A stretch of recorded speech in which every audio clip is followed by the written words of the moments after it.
Ang intense ng mga kaganapan ngayon sa abot kamay na pangarap sapagkat magugulantang si Doc Robert sa mga ebidensyang makikita niya tungkol sa mga inamin ni Don Pepe.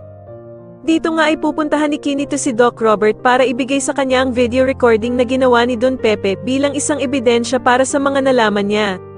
Samantala ay pakikiusapan ni Giselle sila Eric at Justin, at dito nga ay kukumbinsihin niya ang mga ito na wag nang umalis ng Pilipinas. Pero sasabihin lamang ni Eric na kailangan na nilang bumalik ng States dahil sa wala na naman daw silang gagawin dito. At dito nga ay sasagutin naman siya ng anak niyang si Justin na hindi na daw silang pwedeng magstay pa ng Pilipinas dahil sa merong nag-aabang na job interview sa kanya sa States. At dito nga ay bigla silang magugulat dahil sa aalukin ni Giselle ang anak niyang si Justin na magtrabaho sa Apex para nga daw hindi na nito kailangan pang umalis ng Pilipinas.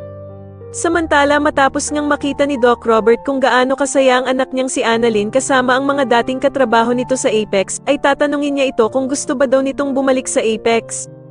Kaya naman ay hindi maipaliwanag ni Annalyn ang mararamdaman niya at agad nga siyang mapapaisip ng malalim. Sa kabilang banda naman ay makakatanggap si Dr. Enriquez ng invitation galing kay Dr. Hiroshi tungkol sa pa-seminar niya na gaganapin sa Japan, at dito nga daw ay imbitado sila Dr. Annalyn at Doc Lyndon.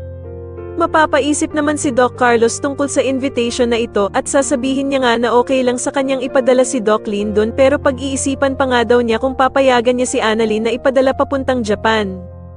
Sa tingin niyo dito na nga kaya tuluyang malaman ni Doc Robert na ang mag-inang bruhang sila Zoe at Moira kasama si Doc Carlos ang totoong may kasalanan sa nangyari sa ama niyang si Don Pepe. Mas lalo na nga talagang nagiging exciting ang mga susunod na kaganapan, kaya naman ay mas lalo pa nating abangan ang mas lalong gumigandang abot kamay na pangarap. Maraming salamat po sa inyong panonood at sana po ay masubscribe niyo ako. Maraming salamat po.